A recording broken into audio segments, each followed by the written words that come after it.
Where do we start? Okay, this is a vocal cord, for instance.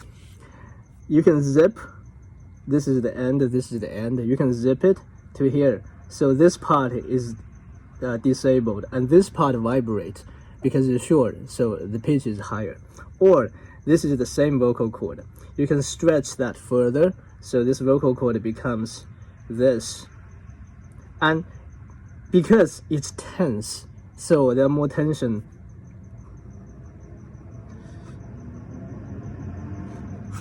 Because there's more tension, the pitch goes high. And singing is, we can explain singing by the way of science like this. This is the air pressure, this is the air flow, this is resistance. You know what, let me write it bigger. V equals to I times R. This is the air. This is air pressure. This is air flow. This is resistance. When you sing high notes, what happens is this airflow is low. This is extremely important. When you sing high notes, the airflow is low. But I have to give a caveat. Within the same timbre, airflow is low when you go high. What does it mean you sing the same timbre? Some timbre requires more airflow, some less. But if you sing with same kind of voice, quality of voice, same timbre, then the lower this is, the higher the pitch. Anyway, the higher the pitch, the lower this. But how do you make this low? In the same way of physics, airflow equals to pressure divided by R. So this is your air pressure, this is resistance. How do you increase resistance? Well, increase resistance by zipping or tensing up. Your vocal cord is a V shape. It looks like this. Anyway, I can't even draw. So it's a V shape. If you stretch the V shape, then it's more tense, then there's more air resistance. Or if you zip it tight, then more resistance because it's smaller opening. So you can zip it or stretch it. Both ways increase your resistance. And as you can see in the formula, this formula is applied in water, liquid, or electricity. In this case, we're talking about the vibration and the airflow. So if you increase R value resistance by zipping or stretching, what happens is that this is constant, this reduce, and this increase. No, I did it wrong. So this increase, not decrease. If you zip, your resistance increase. Resistance increase, this is constant, and therefore I value decrease. And when I value current or airflow decrease, then pitch is higher. And another way to increase pitch is to decrease air pressure. So if the resistance is constant, for instance, if your tension and zipping is constant, if your vocal assembly is constant, you can reduce your air pressure by pressing less, pressing air out less. Use less effort to press air, and the pitch go high. This is the thing that people don't understand. There are some singing methods people would say you need to release the note rather than to force it. But what does release mean? The thing is that release is not a scientific term. When you say release your voice, what actually happened? And let me tell you what actually happened is that you blow less air. I will demonstrate to you with the same tension, less air pressure, and you will see the pitch go high. What I'm gonna say, but the challenge for most people is that whenever we stretch our vocal cord, we also blast hard. So what happens is that when most people tense up or zip, most people just tense up because they don't know how to zip. If you tense up, you actually sing high, supposedly. But if you increase your resistance by stretching. At the same time, you blow air hard. Then this increase. By the end of the day, this stays still. So if you, it doesn't go high, it just goes strong. What you need to do is to increase your resistance by zipping or stretching, but keep this constant or reduce this. I'm going to do the first demonstration. The first demonstration, I am going to keep the tensions constant and reduce air pressure, so that this reduce, this stay the same, and this reduce, and therefore pitch go high. So airflow go low, airflow decrease, pitch increase.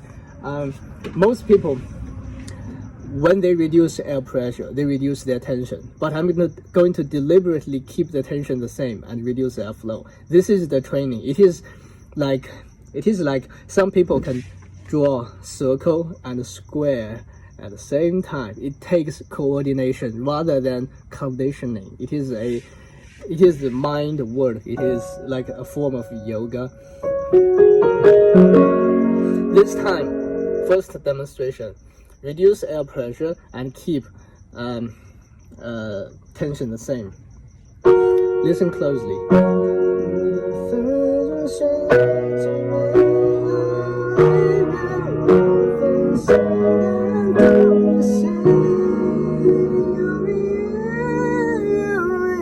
Again.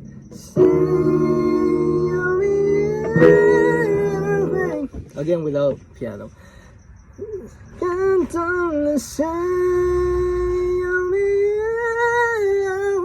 As you can see, there is a gliding. Why is there a gliding? Why there is a gliding?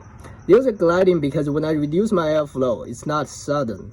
It is gradual. When you reduce air, it is gradual. So you see the gliding because the air reduction is gradual.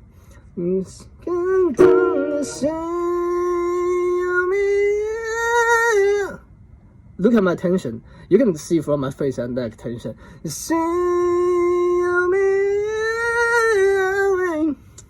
My tension stay the same. I reduce air pressure. You can try to do that, but make sure that your tension doesn't reduce as you reduce airflow. Next time, I will demonstrate increase tension, increase R value rather than changing air pressure. Air pressure will stay the same this time.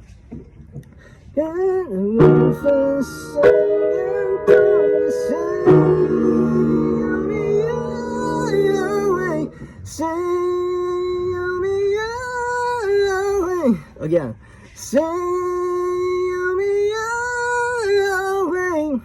It's the same pitch, more tension, more power. I increased the resistance and kept the airflow, air pressure the same. Airflow decreased because the R value increased.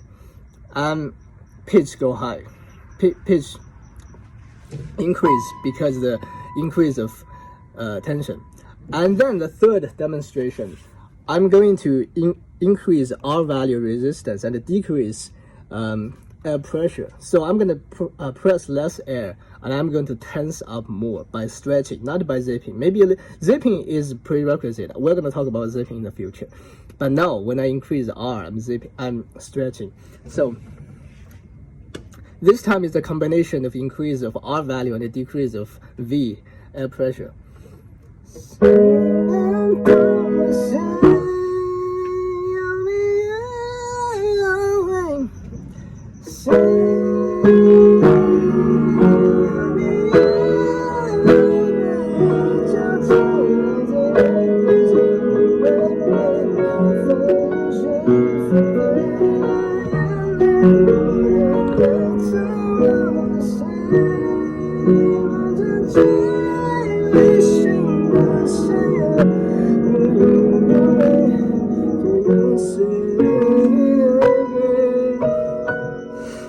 As you see, this time it's more moderate.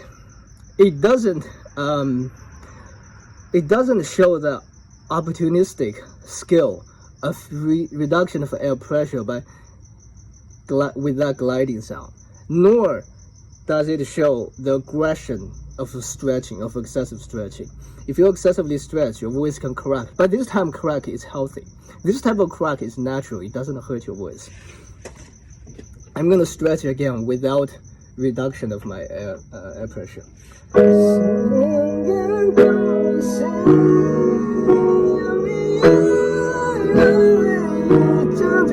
Without changing air pressure, increase resistance by stretching. It's very effortful. And then this time I'm going to do the combination for both. You'll see the more natural expression, more natural deliverance.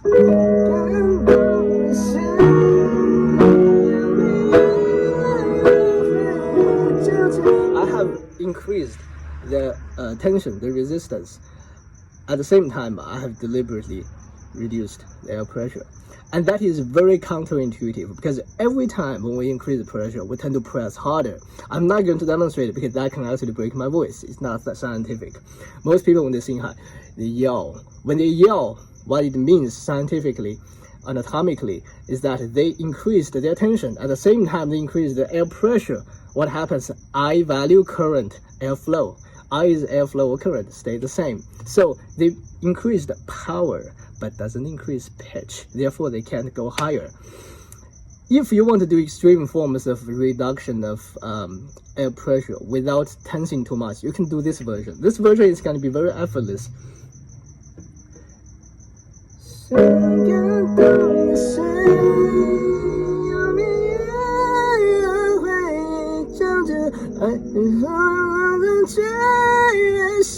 It doesn't take effort. I'm doing it again.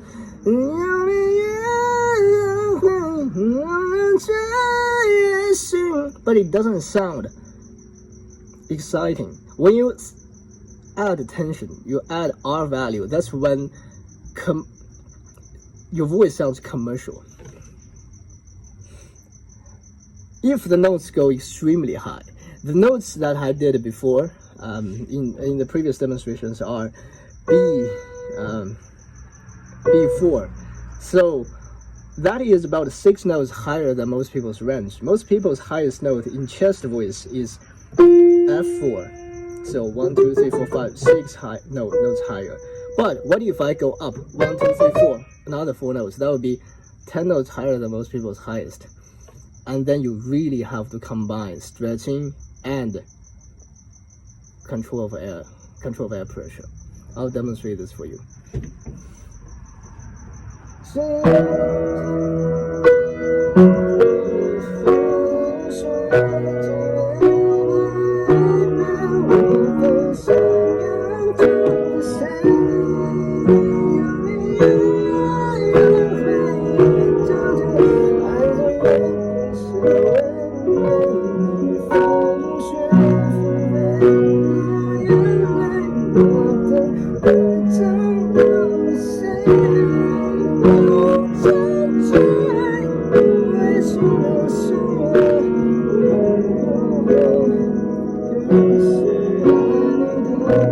That is horrible. I was thinking about something else. I'll do it again, I promise. This time I'll be right.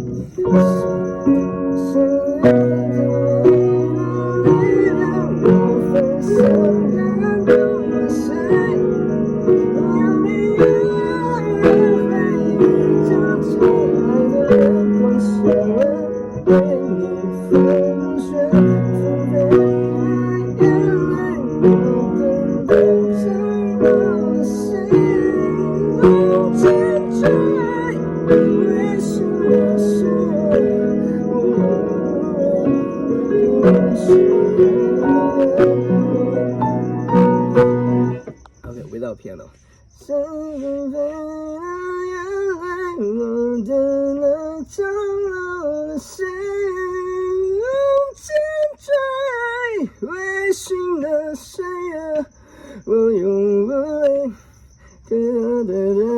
That note is E flat 5.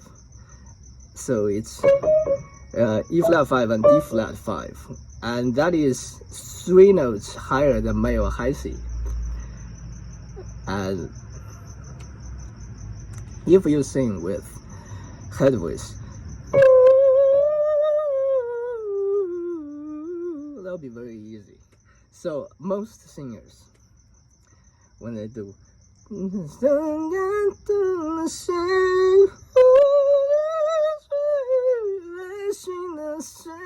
Just there's I don't know if you can hear. There's a break. I actually mend the break by deliberately shifting to my chest voice from my head voice. That's why they call it erase the break, or they mix the voice. But that doesn't have the commercial effect. Listen to this. Versus this.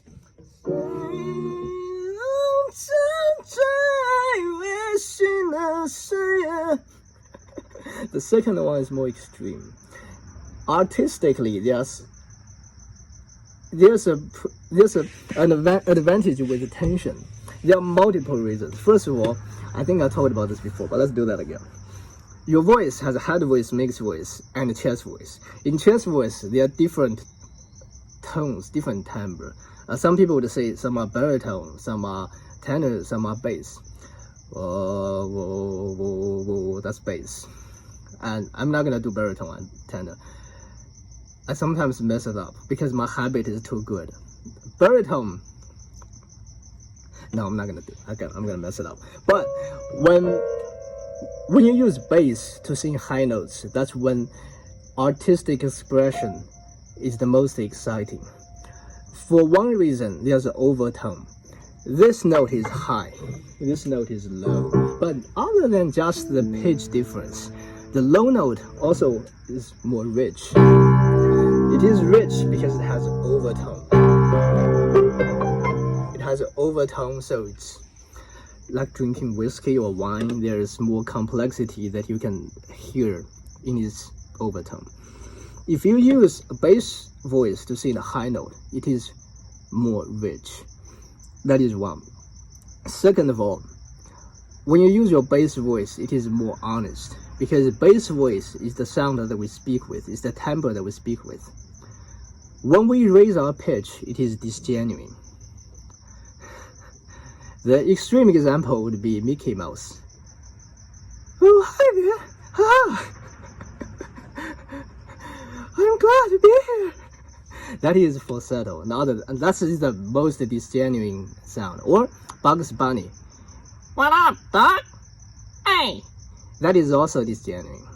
Or just by higher pitch. Hi there. Hi. Hi there. It's good to see you.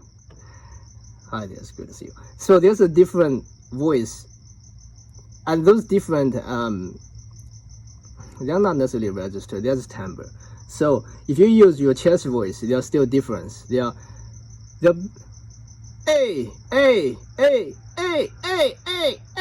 It is like baritone, but a is more bass. So when you sing bass, it is more honest, and yeah, it is more honest because that's the way that we communicate it. And so yeah, that's the second reason. And the third reason is because it's edginess. Because when we watch movie or listen to music or watching people do acrobats, we love to see people at the edge of failing. So challenge is attractive.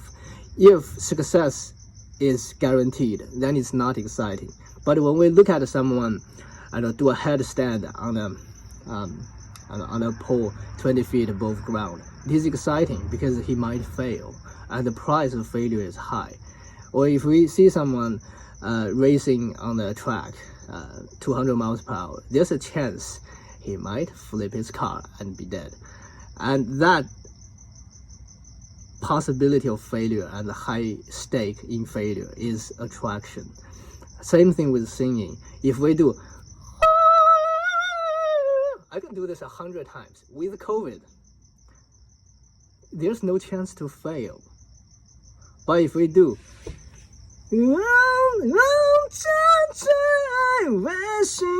it is hard. I have to use a lot of my muscle coordination. There's a high chance of failure.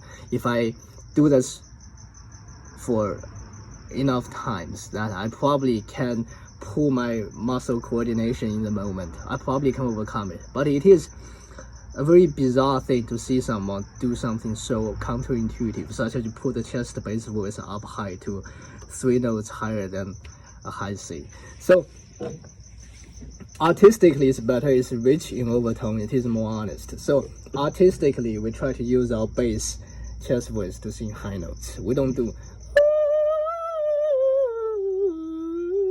it's just not attractive and not challenging.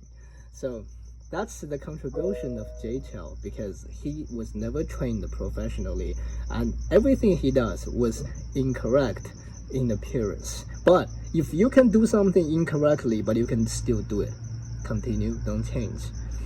Incorrectness is personable.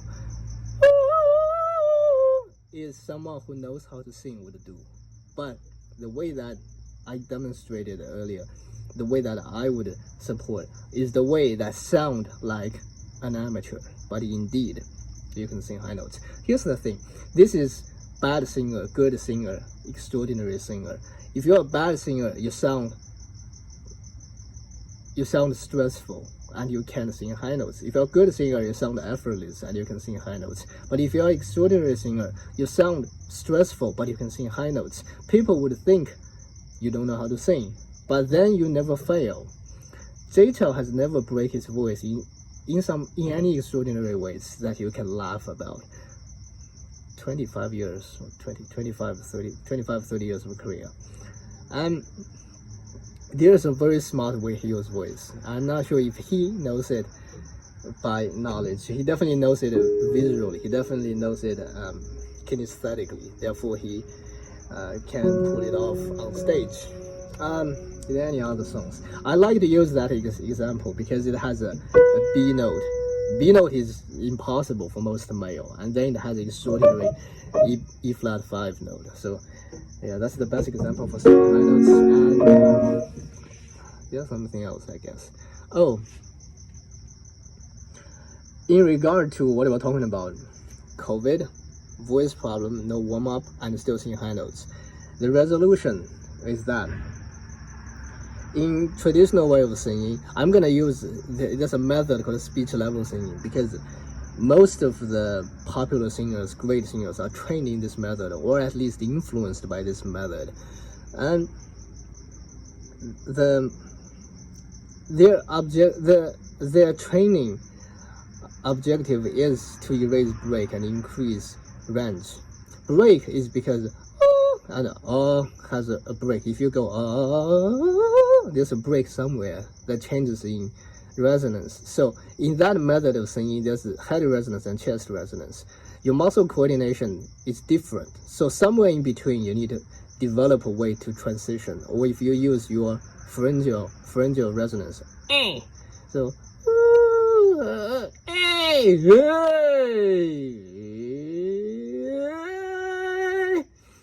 basically you use your pharyngeal resonance to connect the head and the base. That's what they did. There's so many things. Head, chest, pharyngeal. You train to coordinate those resonance. But in the way that J-Chow did, or the way that I would support, you don't have those resonance. It is just chest resonance. It is just chest resonance. Occasionally you can do a head voice, but they are for artistic reasons. You don't use it as a crutch to sing high. You sing high by pulling your chest scientifically. There's a difference in zipping. In speech level singing, you do zip. When you do high notes, you are zipping. You do zip, but that zipping is different. It feels different kinesthetically, visually in your body feels different. And in this J-Chow way of singing, stretch and zip, your zipping, I can't explain that. You have to figure it out. It feels like it's crawling on your back instead of coming to the front. If you sing speech level singing, your resonance is around here. You feel like in here it's resonating. But if it feels resonance in the back. I don't know. Maybe one day I'll study the science and the medical autonomy of vocal cords, but it feels different. That this way of stretching is compatible with this way of zipping is compatible with stretching. If you do, you can't stretch. If you stretch, you'll fail. But in my way of J-Chow's method of singing, you can stretch and zip simultaneously. That is the advantage. This is why you don't need to warm up. This is why you can sing even when you have COVID. If you have COVID, your vocal cord is thicker, it swells, and your combination between of zipping and stretching has to adjust according to the vocal cord, the status of your vocal cord at that moment, the state of your vocal cord. But you can combine zipping and stretching. And if you are to sing high notes, you can combine with your air pressure as well. If your vocal cord is thick, instead of trying to or do some practice to make that into a standard state, you can leave your vocal cord whatever state it is in, thick, swollen, COVID. You can keep it whatever state it is in, and to adjust zipping and air pressure to sing the notes that you want. You will sound different, sometimes groggy, sometimes swollen, but that's just part of the effect. That is more personable way of singing. If you can sing an entire performance with a morning voice, then more power to you. Use the groggy voice. Groggy morning voice is great.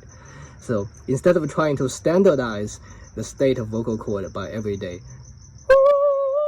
you don't, every day you do, should be different. Also, the history of singing is that in the beginning, when vocal is used in a symphony, it is used, first of all, there's no microphone. You need to project your voice. You need to project the voice to the back of the concert hall. You need to project the voice like the resonant chamber of a violin, but it's even smaller because your resonance is smaller than the violin in many ways, headways, for instance. And you need to resonate that to the back of the hall. Therefore, people use a lot of pharyngeal voice. I'm gonna use less because pharyngeal voice actually hurts your throat. So pharyngeal voice, you use less power, less air to sing louder, not higher but louder. So people use pharyngeal voice, and people discovered if they do if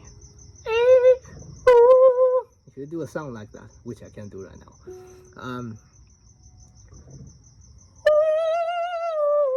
it's loud. So and people discovered it's loud, it's constant, because every day you get on stage, you sound the same, your timbre is the same. The way I sing or J-Chow sings, every day your voice is slightly different.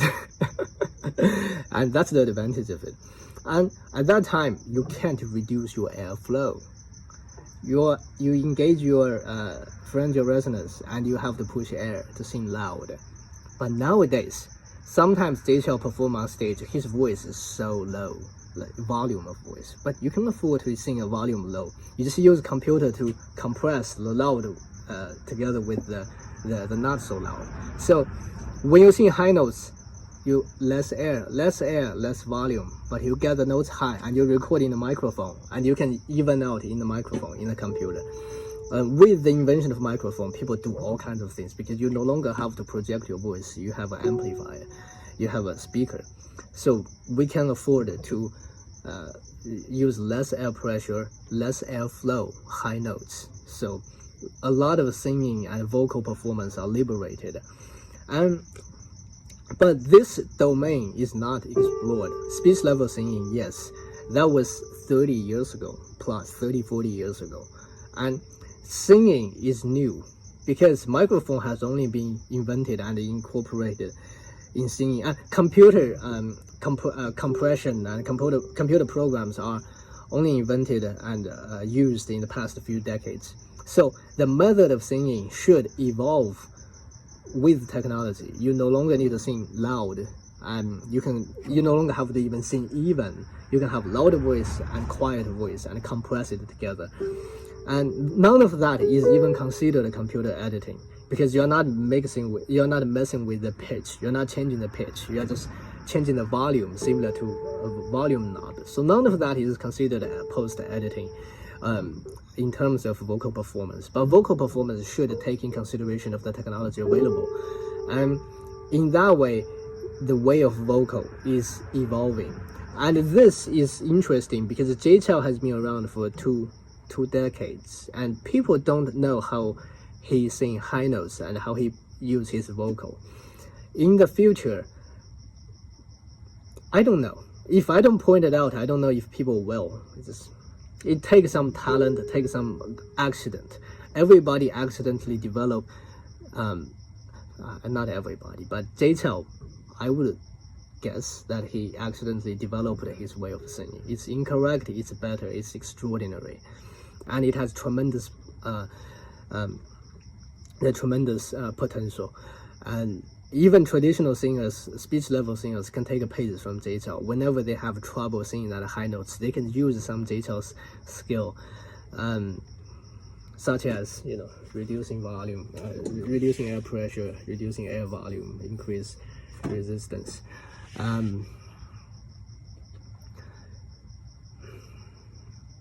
So singing is evolving. The techniques evolve with technology.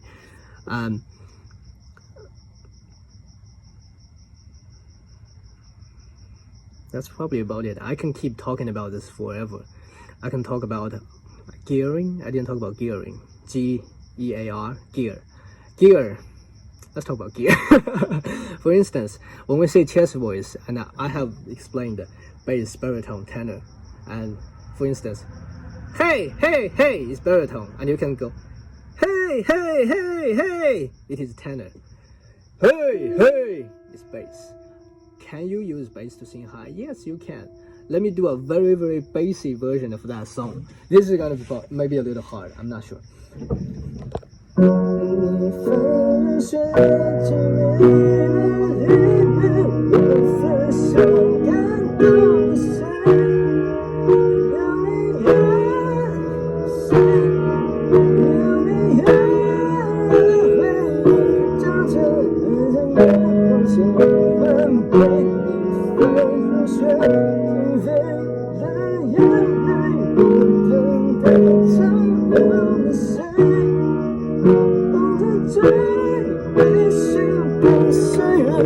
You can see that's not the normal version, it's very basic. So bass, baritone, tenor, they are not delineated into 3 gears. They're actually gradual. You can go very basic, or you can go slightly basic. You have to find what type of timbre you want to use. When you're designing a sound, you design what timbre you want to use. For instance, basic voice is probably more air support. So I'm gonna do a normal one.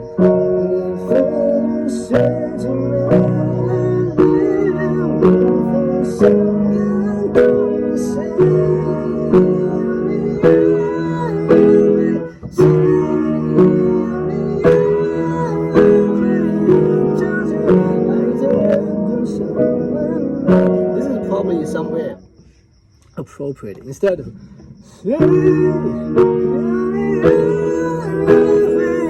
that'll be very basic, but maybe not appropriate. So when you design the singing sound of a song or a melody, you somehow design, do you want to sing that with bass, with baritone, with the tenor? And they are gradual. So let's say if bass is 1st gear, and baritone is going to be 3rd gear or 4th, and tenor is 5th gear, you can go 60 miles per hour with a low gear. In a low gear, 1st gear, 2nd gear. For instance, some people ride bikes, they would go to 60 miles per hour in the 2nd gear. Therefore, it sounds super loud because the RPM is so high. It sounds so powerful, but it has nothing to do with your horsepower. How much power of your voice, not necessarily reflected by more RPM or more yell. So if you sing bass, if you sing high notes with a bass, it's like you go 60 miles per hour with the 2nd gear. You will sound louder. Acoustically, you'll sound louder. So it sound more powerful. Not necessarily reflect the true power of your voice in terms of muscle strength or diaphragm strength, but it will sound more powerful. Then it's useful. So usually you want to have a lower gear, because unlike a motorcycle where performance matter, the performance of the sound matter more. So gearing is basically choosing baritone, tenor, bass. Instead of choosing 3, there are infinite amount of gears, or you can divide it into 10. You can do a very high gear. I'm gonna do a high gear.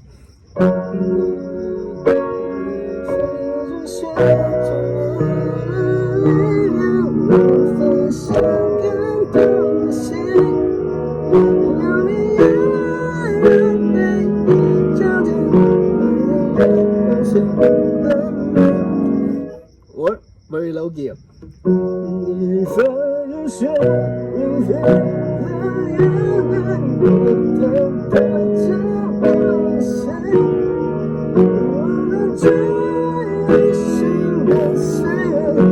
Or somewhere low but not that low.